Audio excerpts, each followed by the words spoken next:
السلام علیکم ورحمۃ اللہ وبرکاتہ. الحمدللہ والصلاۃ والسلام علی رسول اللہ. اما بعد.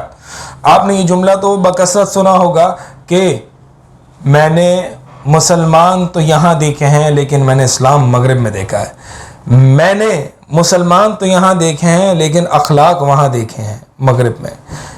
مغرب آج ترقی کی اعلیٰ ترین راہوں پر ہے. مغرب آج کامیاب ہے. ویسٹ از سکسیسفل. اس طرح کے جملے ہم کہتے ہیں، لیکن افسوس ہوتا ہے کہ اس طرح کے جملے ہمیں اپنے مسلمان بھائیوں سے سنائی دیتے ہیں. تو کیا وجہ ہے ایسے جملے کیوں نکلتے ہیں اور غلط کیا ہے اس میں میں تھوڑا سا اس ویڈیو میں واضح کرنے کی کوشش کروں گا. یہ جملے تبھی نکلتے ہیں جب انسان کا ترقی کا تصور ٹھیک نہیں ہوتا. یعنی جو قرآن اور حدیث نے ترقی اور کامیابی کا ہمیں تصور دیا ہے، اگر وہ ٹھیک نہیں ہوگا تو پھر اس طرح کے جملے نکلیں گے. اسی طرح جو اسلام نے ہمیں، قرآن اور حدیث نے جو اخلاقیات یعنی مورالٹی کا تصور دیا ہے، اگر وہ ٹھیک نہیں ہوگا یعنی قرآن حدیث کے مطابق نہیں ہوگا تو پھر اس طرح کے جملے نکلیں گے کہ مغرب آج اخلاق میں ہم سے بہت بہتر ہے، اخلاق میں بھی وہ سکسیسفل ہے اور کلی اعتبار سے بھی وہ ترقی کی راہوں پر ہے. تو قرآن حدیث کا تصور کیا ہے ترقی کا یا کامیابی کا؟ فمن زحزح عن النار وادخل الجنہ فقد فاز، کہ جو شخص جہنم سے بچا لیا گیا اور جنت میں داخل کر دیا گیا، فقد فاز، یہ ہے وہ کامیاب. بس یہی ہے کامیاب. تو اس کا مطلب یہ ہے کہ قرآن حدیث نے جو کامیابی کو ڈیفائن کیا ہے وہ اور ہے، اور جو مغرب نے کامیابی کو ڈیفائن کیا ہے وہ اور ہے. ہمارا مسئلہ یہ ہے کہ ہم مغرب سے کامیابی کا تصور لیتے ہیں اور پھر یہ کامیابی کا تصور انہی پر اپلائی کرتے ہیں اور پھر نتیجہ یہ نکال لیتے ہیں کہ مغرب کامیاب ہے. تو بھئی کامیابی کا تصور آپ نے لینا تو اپنے دین سے لینا اور پھر وہ ان پر اپلائی کر کے دیکھیں اور پھر نتیجہ نکالیں آیا کہ وہ اب حقیقتاً کامیاب ہیں یا نہیں. ٹھیک ہے، مانتے ہیں ہم کہ وہ مادی ترقی میں تو ہیں آگے، گیجٹس وہ اچھے بنا لیتے ہیں، ویپنری میں وہ بہت اچھے ہیں اور ٹیکنالوجیکل ایڈوانسمنٹ میں وہ بہت آگے ہیں ہم سے، مانتے ہیں. تو یہ مادی ترقی تو ہو سکتی ہے، کلی ترقی نہیں ہو سکتی. یعنی ترقی کا انحصار صرف مادی ترقی پر نہیں ہے، بلکہ حقیقی ترقی یا حقیقی کامیابی کہہ لیں وہ کیا ہے کہ آخرت میں ترقی، آخرت میں کامیابی، اور وہ جنت میں دخول اور جہنم سے بچاؤ ہے. اسی طرح مسلمانوں کا تصور اخلاق بھی صحیح نہیں ہے. تبھی تو اس طرح کے جملے کہتے ہیں کہ مغرب میں اخلاق پایا جاتا ہے. مغرب ہم سے اخلاق میں بہت اچھے ہیں اور ہمارے ہاں اخلاقی پستی ہے. ڈسکلیمر دیتا چلوں کہ میں مسلمانوں کے یا پاکستانیوں کے یا مسلم ممالک کے جو مسلمان ہیں ان کے اخلاق کو ڈیفینڈ نہیں کر رہا. میں اس بات کا اعتراف کرتا ہوں کہ مسلمان اخلاقی پستی میں ہیں، جھوٹ یہ بولتے ہیں، دھوکے یہ دیتے ہیں اور اپنے رب کے ساتھ بھی ان کے اخلاق اچھے نہیں، شرک یہ کرتے ہیں، اپنے رب کی نافرمانیاں یہ کرتے ہیں اور اپنے والدین کی نافرمانیاں مسلمان کرتے ہیں. اخلاقی پستی پہ ہیں مسلمان، لیکن میں یہ نہیں کہہ سکتا کہ مغرب مسلمانوں سے اخلاقی اعتبار سے بہت بلند ہے. میں اب بھی یہ کہتا ہوں اگرچہ مسلمان اخلاق میں گرے ہوئے ہیں، پست ہیں، لیکن اس کے ساتھ ساتھ میں یہ بھی کہتا ہوں کہ مسلمان اخلاقی اعتبار سے مغرب سے ابھی بھی بہت بہتر ہے. تو اخلاقی تصور ٹھیک نہیں ہے ہمارا یا قرآن حدیث کے مطابق نہیں ہے، تبھی تو ہم اس طرح کے جملے کہتے ہیں کہ مغرب مورالٹی میں، ایتھکس میں مسلمانوں سے بہت زیادہ ہے.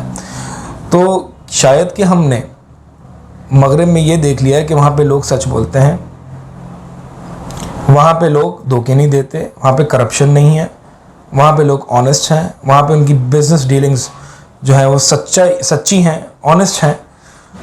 تو وہاں پر لوگ اچھے طریقے سے بات کر لیتے ہیں، وہاں پہ لوگ مسکرا کے بات کر لیتے ہیں. تو اگر میں اخلاق کو یا مورالٹی کو صرف انہی 4-5 چیزوں میں بند کر دوں تو میں یہ کہہ سکتا ہوں کہ مغرب ہم سے بہت اوپر ہے اخلاقی اعتبار سے. لیکن اگر میرا اخلاق کا تصور قرآن حدیث کے مطابق ہے، جو ایک کمپریہنسو ٹرم ہے جس میں اللہ کے ساتھ بھی اخلاق آتے ہیں، مخلوق کے ساتھ بھی اخلاق آتے ہیں، تو میں یہ نہیں کہہ سکتا کہ مغرب ہم سے اخلاقی اعتبار سے بہت آگے ہے. کیا مغرب میں LGBTQ نہیں ہے؟ کیا وہاں ہم جنس پرستی نہیں ہے؟ کیا وہاں انسسٹ نہیں ہے؟ کیا وہاں پیڈوفیلیا نہیں ہے؟ کیا وہاں فیملی سٹرکچر ڈسٹرائڈ نہیں ہے، برباد نہیں ہے؟ 50% of the children there are born to single mothers, یعنی 50% سے زیادہ جو بچے وہاں پیدا ہوتے ہیں وہ سنگل مدرس کو ہوتے ہیں. یا اس کا مطلب یہ ہے یا تو وہاں پہ ڈیورس بہت زیادہ ہے یا وہاں پہ زنا بہت عام ہے. وہاں فیملی اسٹرکچر ڈسٹرائڈ ہے کمپلیٹلی. ڈپریشن کی گولیاں کھا کے کیا وہ نہیں سوتے؟ کیا پوری رات نائٹ آؤٹ مار کے شرابیں پی پی کے گلیوں کے کونوں پہ نہیں پڑے ہوتے؟ اگر یہ اخلاق اچھے ہیں، یہ اخلاقی بلندی ہے، تو پھر ہمیں شاید اپنا تصور اخلاق یا ایتھکس کا کانسیپٹ ٹھیک کرنا ضروری ہے، جو کہ میں قرآن حدیث نے دیا ہے. بھلا وہ قوم، وہ لوگ اپنے مالک، اپنے خالق کے ساتھ اخلاق کا مظاہرہ نہیں کرتے. وہ مالک، وہ خالق، وہ رب جو ان کو کھلاتا ہے پلاتا ہے، جو ان کو امن و امان دیتا ہے، جن ان کو پیدا کیا، ان کو سب کچھ دیا، اور وہ اسی خالق اور مالک سے اعراض کر کے غیر اللہ کے آگے جھک رہے ہیں، دوسروں کے آگے ماتھا ٹیک رہے ہیں. یہ اخلاق ہے خالق کے ساتھ. تو جس کے خالق کے ساتھ اخلاق اچھے نہیں ہو سکتے، اس کے لوگوں کے ساتھ بظاہر تو اخلاق اچھے ہوں گے اگر 2-4 چیزوں کا نام ہے اخلاق، لیکن کلیتاً اخلاق جو ہیں وہ ان کے اچھے نہیں ہیں. تو لہٰذا شاید یہ مسلمانوں کو بات ہضم نہیں ہوتی ہے کہ مسلمان اب بھی اخلاقی اعتبار سے اور ترقی، اگر کلی ترقی دیکھا جائے اور اگر کلی اخلاقیات دیکھیں جائیں، تو مسلمان الحمدللہ اب بھی مغرب سے بہت، مغرب اور مسلمان کا میں تو کہوں گا کمپیریزن ہی نہیں ہے. یہ میں پہلے بھی بتا چکا ہوں کہ میں ڈیفینڈ نہیں کر رہا مسلمانوں کے رویوں کو. میں مسلمانوں کے رویے ہیں خراب مانتا ہوں، لیکن مغرب سے خراب نہیں ہیں. تو لہٰذا یہ سب پورا کانسیپٹ، یہ نظریات، یہ سوچ کا انداز ٹھیک کرنے کی ضرورت ہے تاکہ ہم مغرب سے مرعوب نہ ہو سکیں. حیرت ہوتی ہے ان مسلمانوں پر جو یہ کہتے ہیں کہ اگر مسلمانوں نے بھی آج ترقی کرنی ہے تو مغرب کے اس راستے پر چلنا ہوگا جس راستے پر وہ چلا، جو نظریات انہوں نے اختیار کیے وہ نظریات اختیار کرنے ہوں گے. نہیں، یہ ہم کہہ سکتے ہیں کہ جو محنتیں انہوں نے کی، مادی محنتیں، جو سائنٹیفک ڈسکوریز انہوں نے کی، ٹھیک ہے، وہ تو اپنائی جا سکتی ہیں، لیکن جو نظریات، جو ایتھیسٹک نیچرلسٹک ورلڈ ویو، جو ملحدانہ انداز اور نظریات انہوں نے اپنائے، کیا ہم وہ اپنائیں گے تو پھر ہم اسلام میں ہی نہیں رہیں گے. تو لہٰذا یہ تصور ٹھیک کرنے کی شدید ضرورت ہے کہ مغرب کوئی بہت زیادہ بہتر نہیں ہے.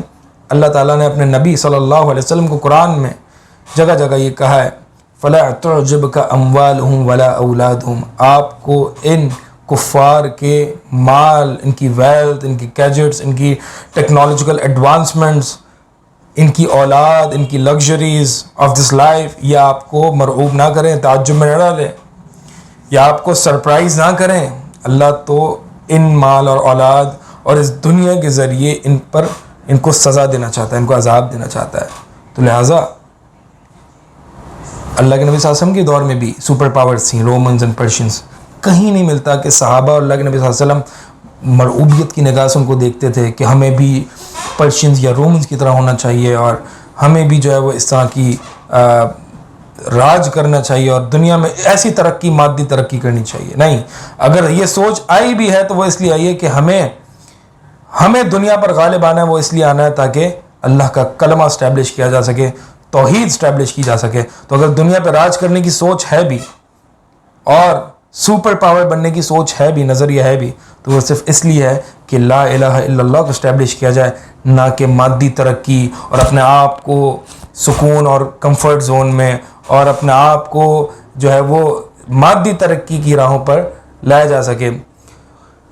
اللہ تعالیٰ ہمیں یہ باتیں سمجھنے کی توفیق عطا فرمائے. جزاکم اللہ خیر، بارک اللہ فیکم. السلام علیکم ورحمۃ اللہ وبرکاتہ.